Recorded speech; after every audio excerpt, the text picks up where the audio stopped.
Hey, YouTube community. Here is the spiritual whistleblower again with yet another video about narcissistic abuse.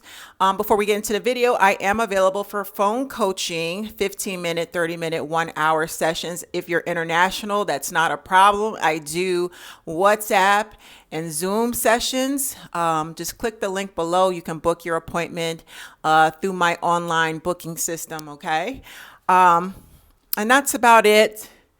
I want to talk about the narcissist and his or her super competitive nature.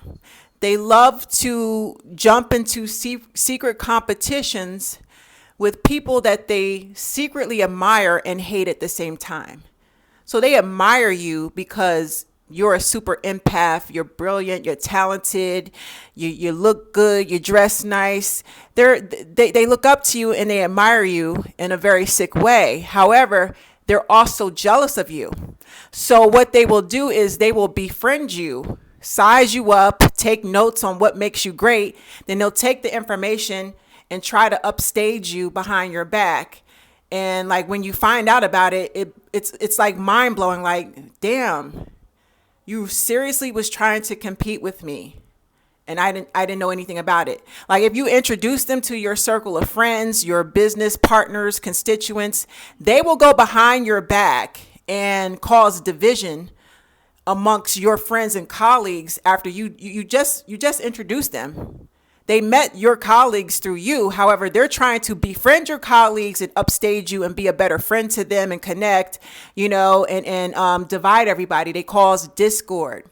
So I want to talk about, again, I'm going to keep my foot on these narcissists, specifically the female narcissists. But again, the past few days, I have been going in on these life coaches, male and female, especially the males, because the males are pimping women out and they're doing to you what your boyfriend and ex-husband did to you. Okay. However, male or female narcissists, they're super competitive. They really are. And one thing, I've been helping you guys over the past few days spot all the toxic traits, the toxic manipulation tactics, the bad habits that these life coaches have in this community. And I know nobody is putting this information out but me. So I don't care who gets mad at me. I'm here to teach and help people open up their third eye. I'm here to help you raise your discernment. And again, I don't have to call names out of who is who in this community. Because if you raise your discernment, you'll figure out exactly who the fuck I'm talking about. Okay? Like I said, I got a long list, male and female life coaches that are fucking toxic. They're manipulative. They're money hungry and they're demons. And they know that I know that they're demons. So we're talking about the competitive nature. One thing that I noticed in this YouTube community, if you're very observant like me, when there's a brand new life coach trying to build a name for themselves and they call themselves a narcissistic abuse expert, you can tell that they're not genuine. This is how I can spot them. And before I go into it, I want to quote Bible scripture. The Bible scripture will set the tone for this entire video. And the Bible scripture I have chosen is Ecclesiastes 9:11. This is one of my favorite Bible scriptures. I have to take my glasses off because the words in the Bible are very tiny. And these are not reading glasses. I'm nearsighted, but I have to get real close. So pardon me. I'm going to quote Ecclesiastes chapter 9, verse 11. And this is the King James version of the Bible. I returned and I saw under the sun that the race is not to the swift, nor the battle to the strong, neither yet bread to the wise, nor yet riches to men of understanding, nor yet favor to men of skill. But time and chance happeneth to them all. I should have read this in the English version so that it's better translated, but I'm gonna break it down.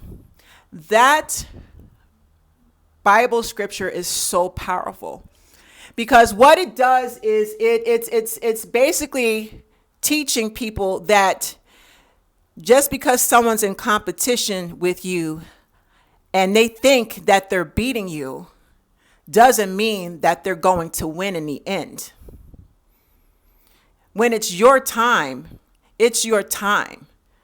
These narcissists be so greedy, they be in competition with you in this imaginary race, imaginary competition, and they don't even realize they've already lost. You have God on your side. You have God on your side, and that's what the narcissist fails to realize. You're racing against me, and I'm already at the fucking finish line. I'm already at the finish line. It's called favor. See, what's for you is for you. Nobody can take away what God has for you. And when it's your time, God will deliver on time. Nobody can take it away. Nobody can upstage it. I don't give a fuck how much competition they think that, they create these imaginary competitions in their head.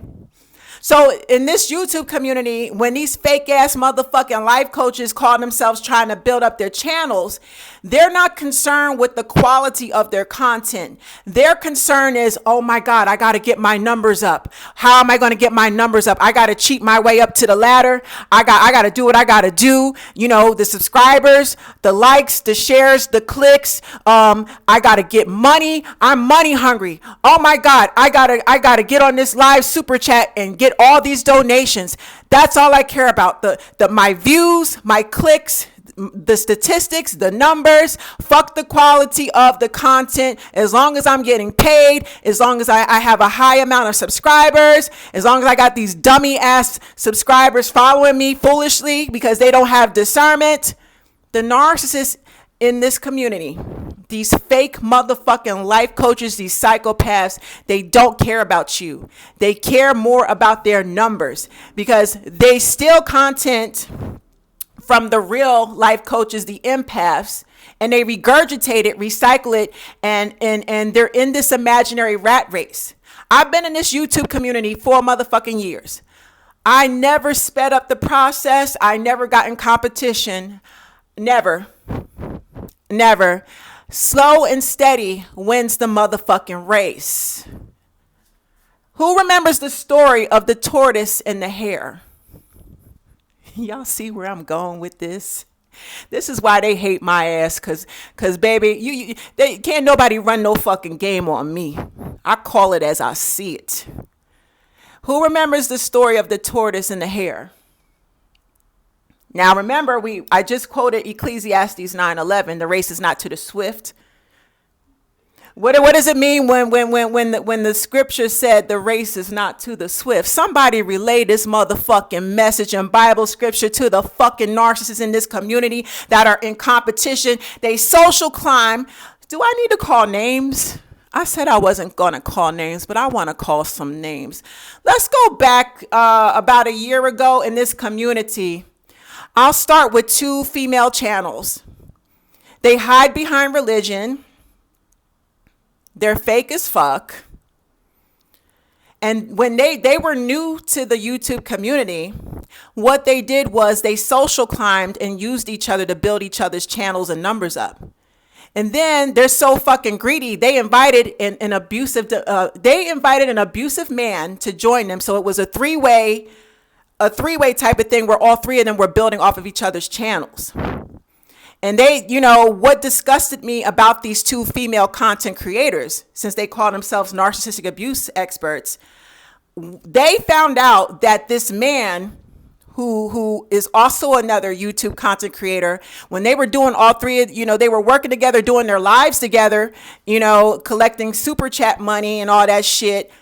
They didn't realize that he was an abusive man. They had gotten information that he had broken his wife's wrist, that he has public records that reveal that he is a womanizer and a woman beater. His ex-wife actually presented them with this information. And these 2 women held this information from the public.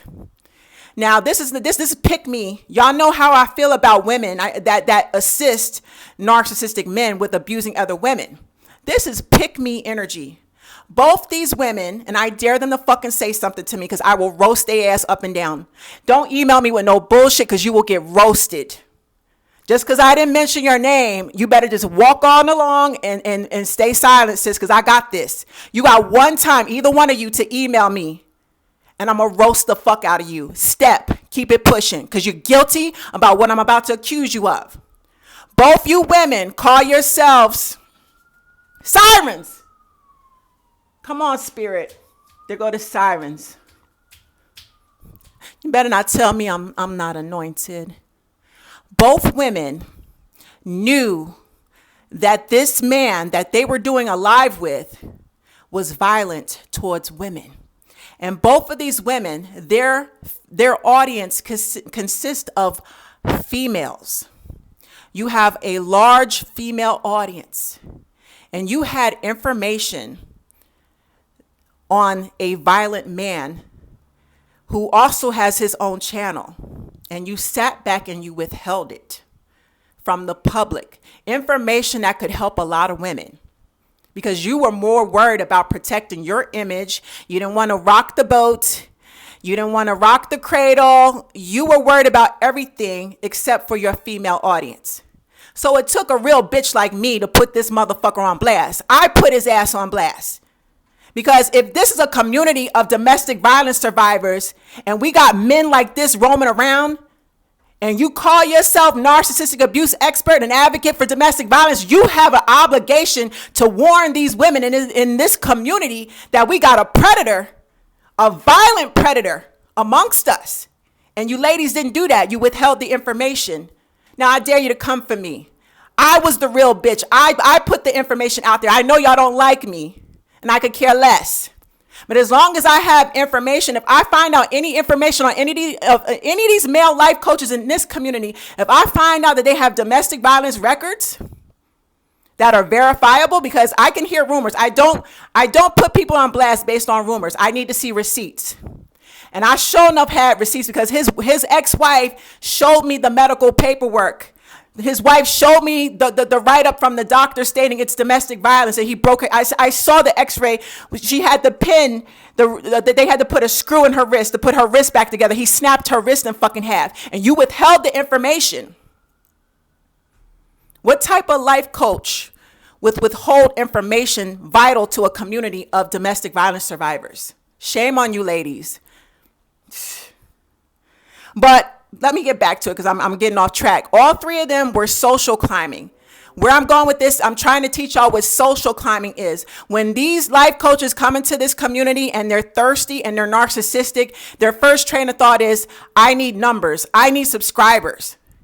They're not worried about the quality of their content. They're greedy for subscribers. They're greedy for likes and shares. They will pressure you. Please click like, share. Please click like, share. Please donate. We need donations. They're pressuring the subscribers, and that's foul. That's wrong.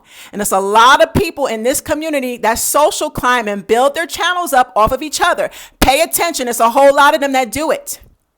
Or they jump in, they have their minions, their moderators, the moderators who are also fire monkeys and narcissists and toxic people themselves are jumping from channel to channel. They're also social climbing and taking information from one channel and taking it to the other channel. This is messy. This is a messy fucking community. Spiritual Whistleblower doesn't play that. That's why I disabled my super chat in November 2020, because I don't need no flying monkeys spying on me and taking information from my channel and informing the fucking bastard ass narcissists with the toxic channels. You're not going to do that. I don't play that flying monkey shit. And I damn sure don't need to pressure people for donations. Okay? And I damn sure ain't stressed about my subscribers. I've been in this game for 4 years. My concern is put the quality content out, because that's what's going to last longer in the end. These motherfuckers that are more concerned with building their channel up, they're building up their numbers. Oh, I got to get my subscribers up. They're in competition with everybody.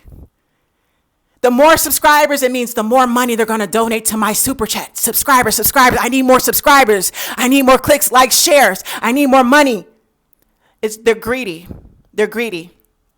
Spiritual Whistleblower. I don't pressure y'all for shit.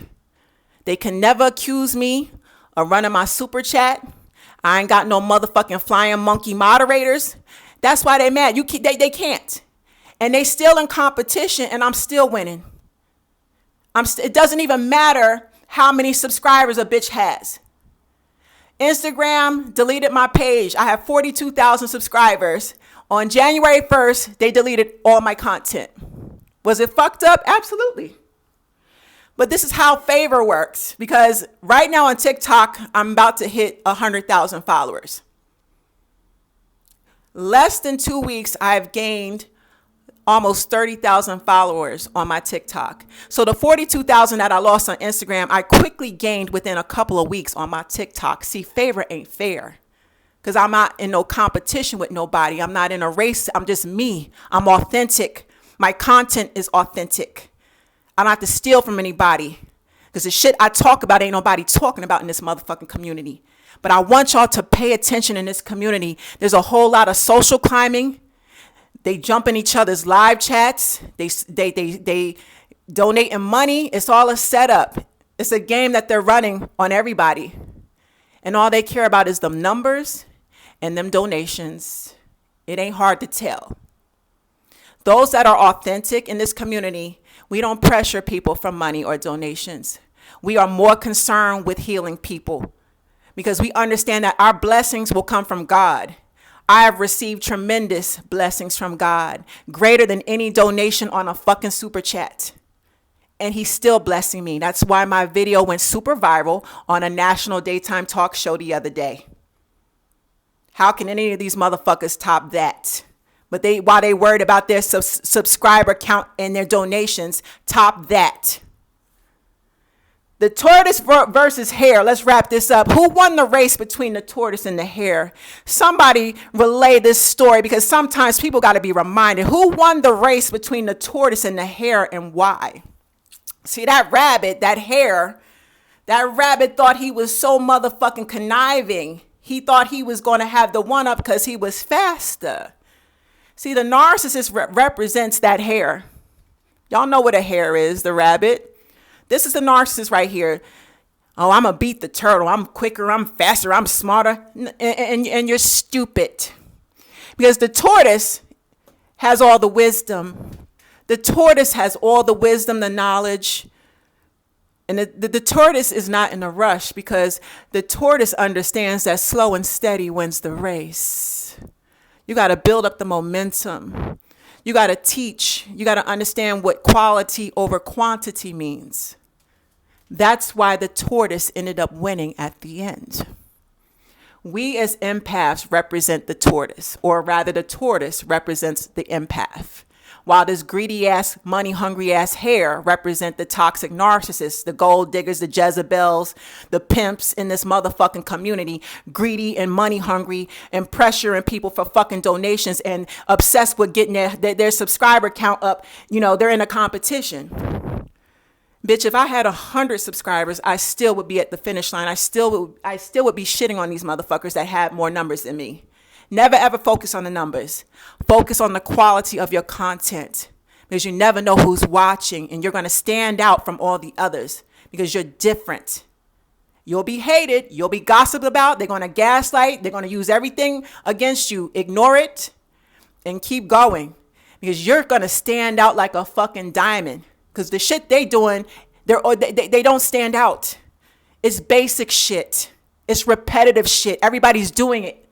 You don't do what they do. You stand out and you be unique. You are that tortoise. Slow and steady wins the race. Go back to Ecclesiastes 9:11. It backs this theory up. That greedy motherfucking narcissist that is starving for likes, clicks, shares, subscribers, and motherfucking donations, they're going to hit a wall eventually. It's only so much content that they can recycle and steal from. They're going to burn out. They're not creative. They got to steal from other people. They don't know how to reinvent themselves. Their channels will burn out. I got it here. These are 4 points that you can spot a toxic narcissistic life coach on YouTube. They're begging for likes and shares. The only time you'll hear me ask you all to share my video is if it's related to domestic violence, and I'm like, yo, warn your daughters, warn your teenagers, your nieces, anything to protect women. I'm going to pressure women to repost. But I don't need no money. I don't need no likes, no clicks, no shares. Okay, are we clear on that? But just watching this community who pressures people. Like, click, share my content. Like, click. They're pressuring. They're on you. Why is you breathing down my back? If your shit is quality, your shit is bomb, people will share it automatically. Second tip, begging for donations. I already went over that. Greedy, narcissistic people beg for fucking donations on their super chat. Just look at Kevin Samuels and many others. I don't do that. I don't even run a super chat. I disabled mine 2 years ago. Social climbing. They use each other to build each other's channels up. They use each other to build each other's subscriber counts up. Instead of putting in the hard work and building their channel on their own, they're greedy for subscribers. Number 4, they're in a rush to gain subscribers again. All this, it ties together. Never entertain a competition with a narcissist, even though they've created one in their mind with you. You're already at the finish line because your steps are ordained and guided by God and theirs is not. They're going to hit a brick wall. And that's why they stay fucking mad at us. Stay mad, bitch. Because I got a whole lot more for you to be mad at this year. And on that note, I want y'all to have a blessed day. Ecclesiastes 9:11. Read it and read it over and over again. Never ever entertain a competition with a weaker bitch. Let them have their subscribers. Let them get their donations. Because all that's, God is watching what they're doing. God knows what they're doing. He is way ahead of them. He's going to play the fuck out of them. And you're going to come out on top. I love you all. Have a blessed day.